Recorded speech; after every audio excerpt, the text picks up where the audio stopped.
തിരുവനന്തപുരം കോർപ്പറേഷനുമായി ബന്ധപ്പെട്ട പ്രശ്നങ്ങളൊക്കെ നമ്മളിത് കഴിഞ്ഞ ദിവസങ്ങളിലെല്ലാം ചർച്ച ചെയ്തതാണ്. അപ്പോൾ ആ ഒരു വിഷയങ്ങളിലേക്കൊന്നും അല്ല പോകുന്നത്. ഉം. പക്ഷേ ഒരു സംസ്ഥാനം എടുക്കുമ്പോൾ തലസ്ഥാനം ആരാണ് ഭരിക്കുന്നതെന്നുള്ളതായിരിക്കും ഏറ്റവും വലിയ ഒരു രാഷ്ട്രീയപരമായി പിന്നീട് ആ ഒരു രാഷ്ട്രീയ പാർട്ടിക്ക് പോലും ആ സംസ്ഥാനത്ത് സ്വാധീനം ചെലുത്താൻ പറ്റുന്നത്. അപ്പോൾ അങ്ങനെ നോക്കുന്ന സമയത്ത് ബി.ജെ.പി ആണ് തലസ്ഥാനത്തുള്ളത്. അതുപോലെ തന്നെ 2 എം.എൽ.എമാരും ബി.ജെ.പിക്കോടുണ്ട്. നിയമസഭയിലേക്ക് 2 അംഗങ്ങളുണ്ട്. അപ്പോൾ ഈ പ്രതിപക്ഷമാണെങ്കിലും ഭരണപക്ഷമാണെങ്കിലും ഒരുപോലെ ആഗ്രഹിക്കുന്ന ഒരു വിഷയം എന്ന് പറയുന്നത് എങ്ങനെയെങ്കിലും ബി.ജെ.പി ഭരണത്തിൽ നിന്ന് തലസ്ഥാനത്തെ മുക്തമാക്കണം. അത് എത്ര എളുപ്പം ചെയ്യാൻ പറ്റുമോ അത്രയും എളുപ്പം ചെയ്യാൻ പറ്റും എന്ന രീതിയിലാണ് വി രാജേഷിനെതിരെ ഇപ്പോൾ നടന്നുകൊണ്ടിരിക്കുന്ന ഓരോ പ്രശ്നങ്ങളും. പക്ഷെ അതങ്ങനെ ഒരു അട്ടിമറിയായിട്ട് ഇപ്പൊ തന്നെ വി രാജേഷിനെ ഇറക്കാൻ പറ്റും എന്നത് അവർ പോലും വിശ്വസിക്കുന്നുണ്ടാവില്ലല്ലോ. മറ്റെന്തോ ഒരു മാസ്റ്റർ പ്ലാന് അതിൻ്റെ അകത്തില്ലേ? തിരുവനന്തപുരം നഗരസഭ BJP ഭരണത്തിൽ വന്നത് ഇവിടുത്തെ ഇടതു വലത് മുന്നണികൾക്ക് ഒരു കാരണവശാലും സഹിക്കാവുന്ന കാര്യമല്ല. ഏറെക്കുറെ അപ്രതീക്ഷിതം കൂടിയായിരുന്നു, പ്രത്യേകിച്ച് ഇടതുപക്ഷത്തിന്. അന്ന് കേരളം ഭരിക്കുന്നത് ഇടതുപക്ഷമാണ്, ആ നഗരസഭ കോർപ്പറേഷൻ ഭരിക്കുന്നതും ഇടതുപക്ഷമായിരുന്നു. വളരെ നോട്ടോറിയസ് ആയൊരു മേയറായിരുന്നു അവിടെ അപ്പോഴുണ്ടായിരുന്നത്. വളരെ വിവാദം സംഭവങ്ങളിലൊക്കെ ചെന്നകപ്പെട്ട ഇന്ത്യയിലെ ഏറ്റവും പ്രായം കുറഞ്ഞ വനിതാ മേയർ എന്നൊക്കെ പറഞ്ഞിട്ട് വാഴ്ത്തി അവതരിപ്പിച്ച ഒരു ഫിഗറായിരുന്നു അവർ. പക്ഷെ അവർ 4-5 വർഷം കൊണ്ട് സ്വയം അധപ്പതിച്ചു. നയശൂന്യമായ ഒരു സമീപനത്തിലൂടെ ആ കോർപ്പറേഷന് ഉണ്ടായിരുന്ന എല്ലാ താല്പര്യം കളഞ്ഞു. ജനങ്ങളിൽ അപമതി ഉണ്ടാക്കിയ ഒരു ഭരണമായിരുന്നു. അതിൻ്റെ ഫലമായിട്ട് പകരം വരേണ്ട ഇത് കോൺഗ്രസ് അല്ല BJP ആണെന്ന് ജനങ്ങൾ വോട്ട് ചെയ്ത് കാണിച്ചു കൊടുത്തു. കാരണം കോൺഗ്രസ് ഒരിക്കലും തിരുവനന്തപുരം കോർപ്പറേഷൻ ഭരണത്തിന് ഒരു കാര്യമായ പ്രസക്തി കോൺഗ്രസ് നേതൃത്വം നൽകുകയോ നേതൃത്വത്തിലുള്ളവർ കൽപ്പിക്കുകയോ ചെയ്തിരുന്നില്ല. അവർക്ക് അവിടെ എത്തി നോക്കാൻ പറ്റാത്ത തരത്തിൽ തുടർ ഭരണമായിരുന്നു CPMൻ്റെത്. 40 വർഷമായിട്ട് കമ്മ്യൂണിസ്റ്റ് പാർട്ടിയുടെ നേതൃത്വത്തിലുള്ള LDF ഭരണത്തിലായിരുന്നു തിരുവനന്തപുരം കോർപ്പറേഷൻ. അതിൻ്റെ എല്ലാ ദൗർബല്യങ്ങളും ആ നഗരഭരണത്തിൽ ഉണ്ടായിരുന്നു. സ്വജനപക്ഷപാതം, അഴിമതി, കെടുകാര്യസ്ഥത, ഭരണത്തിന് അത്തരമുള്ള അന്തരാള വിഷമങ്ങളെല്ലാം ജനങ്ങൾ നേരിടുന്നുണ്ടായിരുന്നു. ഒരു പരിഷ്കൃത സമൂഹത്തിൻ്റെ സ്റ്റേറ്റായ കേരളത്തിൻ്റെ തലസ്ഥാന നഗരം ഇത്രയും ഗതികെട്ട അവസ്ഥയിലാകുന്നത് കാണുമ്പോൾ നമുക്ക് വിഷമം തോന്നിയിട്ടുണ്ട്. അങ്ങനെയുള്ള ഒരു ഭരണം കൂടമായിരുന്നു അവിടെ നിലവിലുണ്ടായിരുന്നത്.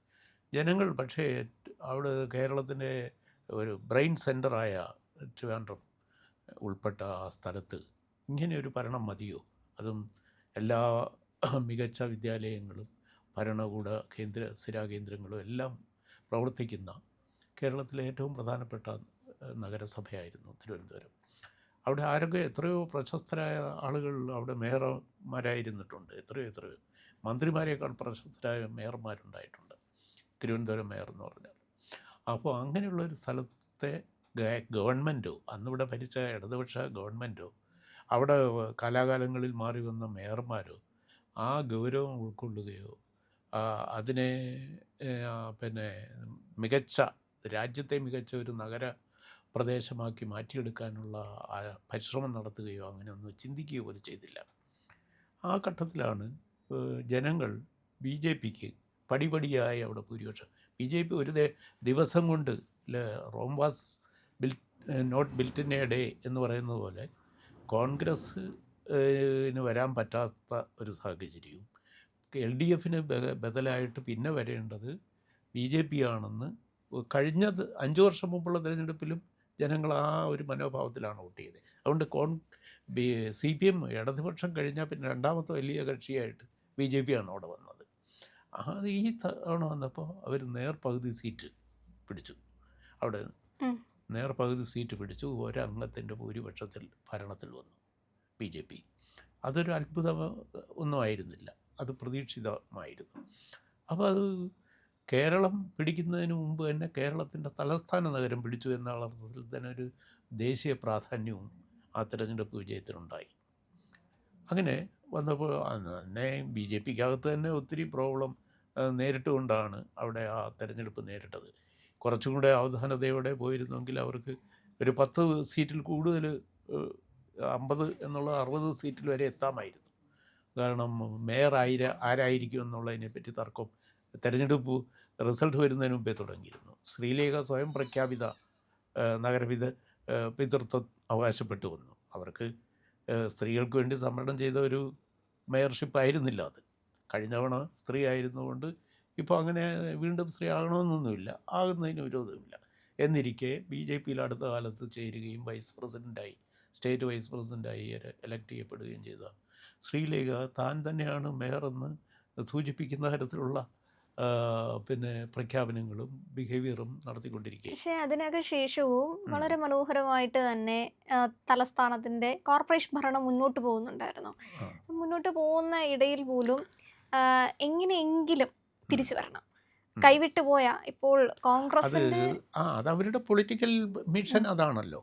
ബി ജെ പിയെ ഭരണത്തിൽ നിന്ന് വന്നത് ഒരബദ്ധമായി പോയി എന്ന് വിചാരിക്കുന്നവരല്ലേ കോൺഗ്രസും കമ്മ്യൂണിസ്റ്റുകാരും. ഈ ബി ജെ പി ഇവിടെ വരാനിടയായതൊരു അവർക്ക് പറ്റിയ ഏറ്റവും വലിയ ഒരു വീഴ്ചയായിട്ട് അവർ എണ്ണുന്നുണ്ട്.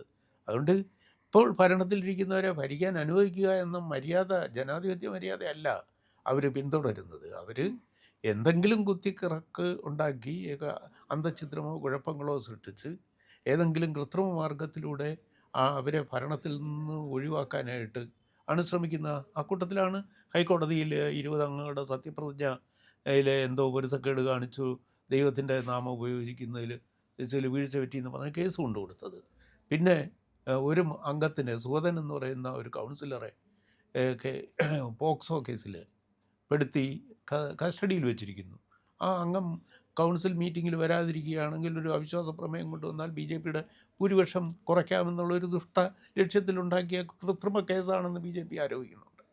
അല്ല, അതാണെങ്കിൽ പോലും ഇപ്പൊ അവിശ്വാസമാണെങ്കിൽ പോലും കൊണ്ടുവരാൻ സാധിക്കില്ല, അത് ഇവർക്കറിയാം. അത് ഇപ്പോൾ ശബരിനാഥ് ഇരുന്ന് കൊണ്ടുവരാൻ പറ്റുമെന്ന് പറഞ്ഞാലും കോൺഗ്രസിന്റെ കേരളത്തിലെ ഇപ്പോൾ അവിടെ തന്നെ മുതിർന്ന നേതാക്കളൊക്കെ പറഞ്ഞു ഇങ്ങനെയൊക്കെ തീരുമാനം എടുത്തു കഴിഞ്ഞാൽ അത് കേരളത്തിനൂടെ നമുക്ക് ഇപ്പോൾ ഉള്ള നിലനിൽപ്പിനെ കൂടെ ബാധിക്കുന്ന കാര്യമാണ്, ഈ നടക്കാത്ത കാര്യങ്ങളൊക്കെ ഇരുന്ന് പറഞ്ഞു കഴിഞ്ഞാൽ.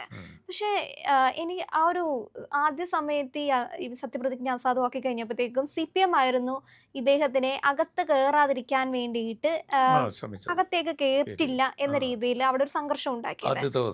അന്നായിരുന്നു ഈ പുറകത്തെ വാതിൽ കൂടെ വേണമെങ്കിൽ കയറി വരണം, മുന്നിൽ കൂടെ കയറ്റില്ല എന്നൊരു വാക്കൊക്കെ പറഞ്ഞിട്ടുണ്ടായിരുന്നത്. അതിനുശേഷം തൊട്ടടുത്ത ദിവസമാണ് കോൺഗ്രസിന്റെ ഭാഗത്തുനിന്ന് ഇങ്ങനത്തെ കാര്യങ്ങൾ ഉണ്ടാവുന്നത്. ശബരി ഉൾപ്പെടുന്ന കൗൺസിലേഴ്സ് അങ്ങനെ ഉണ്ടാവുന്നു. പിന്നീട് മേയറിനെ പരിക്കൊക്കെ പറ്റി എല്ലാം തിരിച്ച് പിന്നീട് മീറ്റിംഗ് കൗൺസിൽ കൂടുന്ന സമയത്താണ് വീണ്ടും ഒരു സംഘർഷം രൂപപ്പെടുന്നത്. അറ്റൻഡൻസ് വിഷയം. എങ്ങനെയെങ്കിലും ഇത്തരത്തിൽ ഇപ്പം നമ്മൾ ഒരാളെ ആക്രമിക്കുന്ന സമയത്ത് ഈ ഒരു പ്രതിരോധം സൃഷ്ടിക്കുന്നതിൻ്റെ ഇടയിൽ മേയർ ആരെയെങ്കിലും അടിക്കണം, അല്ലെങ്കിൽ മേയർ ആരെയെങ്കിലും തടയണം. അങ്ങനെയെങ്കിലും മേയറിനെതിരെ ഇപ്പോൾ ഒരു 2 പരാതി കൊടുത്തിട്ടുണ്ടായിരുന്നു. മേയർക്കും ഡെപ്യൂട്ടി മേയർക്കൊക്കെ എതിരെ പരാതി കൊടുത്തിട്ടുണ്ടായിരുന്നു. CPM-കാരായിരുന്നു കൊടുത്തിട്ടുണ്ടായിരുന്നത്. പക്ഷെ അതല്ല, എന്തായാലും അട്ടിമറി പ്രമേയം അങ്ങനൊന്നും നടക്കില്ല. അപ്പം എങ്ങനെയെങ്കിലും മാറ്റണം, അങ്ങനെ ഒരു നിയമപ്രശ്നം ഉണ്ടാക്കി ഒരു കേസിൽ പെടുത്തിയിട്ട് മേയറുടെ പേരിൽ സമ്മർദ്ദം ചെലുത്താനുള്ള ഒരു ശ്രമം, ഇല്ലേ മറ്റംഗങ്ങളുടെ പേരിൽ അവരെ കുറേ ആളുകൾ ഡിസ്ക്വാളിഫൈ ചെയ്യുകയോ അല്ലെങ്കിൽ ഏതെങ്കിലും ഒരു വലിയൊരു ക്രൈസിസ് ക്രിയേറ്റ് ചെയ്യുക. എങ്ങനെയും അത് അവരുടെ പൊളിറ്റിക്കൽ ഇൻറ്റൻഷനാണ്. അവർ ഒരു രാഷ്ട്രീയ പാർട്ടി എന്ന നിലയിൽ ഇവിടെ ഭരിക്കാൻ അനുവദിക്കാത്ത തരത്തിലുള്ള കുഴപ്പങ്ങൾ ക്രിയേറ്റ് ചെയ്തുകൊണ്ടിരിക്കുക എന്നത് അവരുടെ ജോലിയാണ്. പക്ഷേ അതിനെ എങ്ങനെ നമ്മൾ നേരിടുന്നു, അതിനെ എങ്ങനെ പരാജയപ്പെടുത്തുന്നു, അതിന് നിയമപരമായ മാർഗത്തിലൂടെയും ജനാധിപത്യ സൗകര്യങ്ങൾ ഉപയോഗിച്ചും ജനാധിപത്യ മാർഗത്തിലൂടെയും ജനങ്ങൾ കാണുന്ന തരത്തിൽ ഇതിനെ നേരിടുകയും പരാജയപ്പെടുത്തുകയും വേണം. ധാർമ്മിക പിൻബലം എപ്പോഴും എവിടെയാണോ അവിടെ ആയിരിക്കും ആത്യന്തിക വിജയം. അത് തീർച്ചയാണ്. ഒരു ക്രൈസിസ് പോയിന്റ് വരികയാണെങ്കിൽ VV രാജേഷിന് കൗൺസിൽ പിരിച്ചുവിട്ടുകൊണ്ട് ഒരു തിരഞ്ഞെടുപ്പിന് നേരിടാം. അപ്പം ജനങ്ങൾക്ക് വീണ്ടും അതിന് ഈ അട്രോസിറ്റി കാണിച്ചവർക്കെല്ലാം മറുപടി കൊടുക്കാൻ ഒരു അല്ല, അവസരമാവും. അതും അവർ ആഗ്രഹിക്കുന്നുണ്ടായിരിക്കില്ല. ഇപ്പൊ പെട്ടെന്ന് ഇങ്ങനെ ഒരു പ്രശ്നം രൂപപ്പെട്ട് ഇദ്ദേഹത്തിനെതിരെ യാതൊരു കേസും പ്രശ്നവും ഒന്നും ഇല്ലാതെ, ഇദ്ദേഹത്തിന് നിൽക്കാൻ പറ്റാത്ത സാഹചര്യങ്ങളൊന്നും ഇല്ലാതെ ഇദ്ദേഹം ഇങ്ങനെ പിരിച്ചുവിട്ടിട്ട് ഒരു വീണ്ടും തെരഞ്ഞെടുപ്പിന് വരികയാണെങ്കിൽ നേരത്തെ നമ്മൾ പറഞ്ഞ 50 എന്നുള്ളത് ചിലപ്പോൾ 60 ആവാം. ഉം, അത് കൂടാനുള്ള സാഹചര്യം ഇവർ മുന്നിൽ കാണുന്നുണ്ട്. പക്ഷേ ഉം, വി രാജേഷിനെ അയോഗ്യനാക്കുക ഉം, എങ്ങനെയെങ്കിലും, ഉം, അദ്ദേഹം വരാതിരിക്കുക, ഉം, അങ്ങനത്തെ സാഹചര്യം രൂപപ്പെട്ടാൽ മാത്രമേ ഒരു അനുകൂല സാഹചര്യം ഉണ്ടാവുള്ളൂ. കാരണം ഇപ്പൊ ഉം, തന്നെ ഈ തിരുവനന്തപുരം എടുത്ത് നോക്കിക്കഴിഞ്ഞാൽ ഉം. വി രാജേഷ് എന്ന് പറയുന്ന ഒരു മുഖത്തിന് നല്ല രീതിയിലുള്ള ഒരു ഒരു പിന്തുണ സ്വീകാര്യത കിട്ടിയിട്ടുണ്ട്. ലഭിച്ചിട്ടുണ്ട്, ഉം, ലഭിക്കുന്നുമുണ്ട്. ഉം. അപ്പൊ അതുകൊണ്ട് തന്നെ ഒരു അട്ടിമറി എന്ന് പറഞ്ഞു കഴിഞ്ഞാൽ തന്നെ അത് രാജേഷിന് അനുകൂലമാവില്ലേ? ആവും. ഒരു ജനങ്ങളുടെ മുന്നിലേക്ക് പോകുമ്പോൾ ഇത് ബി ജെ പിക്ക് അനുകൂലമാകും. പ്രത്യേകിച്ചും അതിൻ്റെ നേതൃത്വം കൊടുക്കുന്ന ആളെന്ന നിലയിൽ വി രാജേഷിന് കൂടുതൽ ജനപിന്തുണ കിട്ടും. അത് ഇപ്പോൾ ഒരു ബൈ ഇലക്ഷൻ അവിടെ നടക്കുകയാണെങ്കിൽ ഉറപ്പായി നമ്മൾ പറഞ്ഞ 60-ന് മേളിലൊക്കെ പോകും. ഈ കോൺഗ്രസ്സുകാർക്ക് 0-യിലേക്ക് എത്തും. 4-5 കൗൺസിലർമാരായിട്ട് അധപതിക്ക് വരും. CPM-ൻ്റെ കാര്യം ഇത് ഇന്നത്തേക്കാളും പരിതാപകരമായിരിക്കും.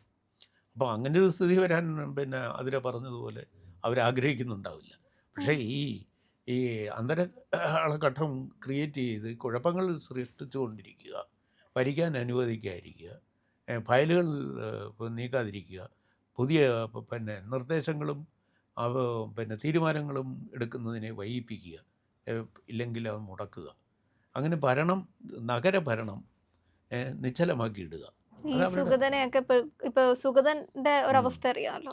അതുപോലെ എങ്ങനെയെങ്കിലും വി രാജേഷിനെ അതേ രീതിയിൽ കൊണ്ടു നടത്തുക, ഏതെങ്കിലും ഒരു കേസിൽ പെടുത്തുക. അങ്ങനെ ഒരു ഇതൊക്കെ രാഷ്ട്രീയ ശത്രുക്കൾ എപ്പോഴും ആലോചിക്കുന്ന കാര്യങ്ങളാണ്. നമ്മൾ അത് കരുതലോട് നേരിടുക എന്നുള്ളതല്ലാതെ വേറെ മാർഗങ്ങളൊന്നുമില്ല. പിന്നെ കേന്ദ്ര ഭരണകൂടം ഉണ്ടല്ലോ, അർബൻ ഡെവലപ്മെൻറ്റിനും അർബൻ പിന്നെ ഭരണങ്ങൾക്കും അഡ്മിനിസ്ട്രേഷനും ഭീമമായ ഫണ്ടാണുള്ളത്.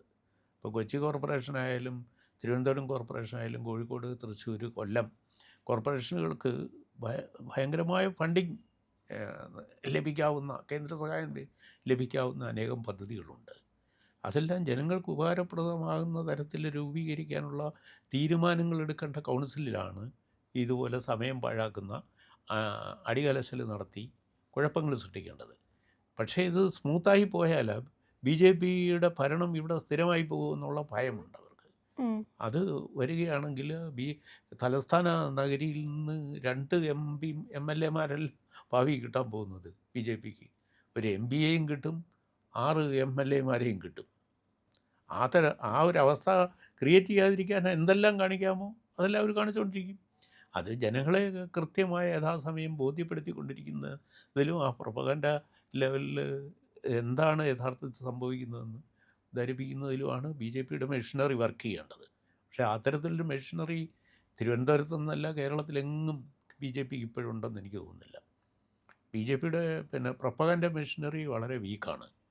താഴെത്തട്ടിൽ ഉപരിതലങ്ങളിൽ നേതാക്കളുണ്ട്, പ്രസ്താവനകളുണ്ട്, പത്രസമ്മേളനങ്ങളുണ്ട്, എല്ലാ പദവികളിലും ആളുകളുണ്ട്. പക്ഷേ ദൈനംദിന ജനങ്ങൾ നേരിടുന്ന പ്രശ്നങ്ങൾ ഇമ്മീഡിയറ്റായിട്ട് അഡ്രസ്സ് ചെയ്യുന്ന തരത്തിലുള്ള ഗ്രാസ് റൂട്ട് വർക്ക് BJPക്കില്ല.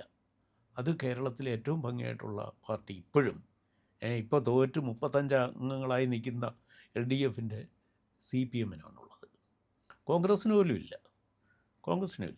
പക്ഷേ ആ തരത്തിലേക്ക് BJP ഗ്രാസ് റൂട്ട് ലെവലിൽ നിന്ന് വളർന്നു വരികയാണെങ്കിൽ ഈ തരം പൊറാട്ട് നാടകങ്ങളൊന്നും നിയമസഭയിൽ നടക്കത്തില്ല. ജനങ്ങൾ കയറി ചോദ്യം ചെയ്യും, ജനങ്ങൾ ഇരച്ചങ്ങോട്ട് കയറും.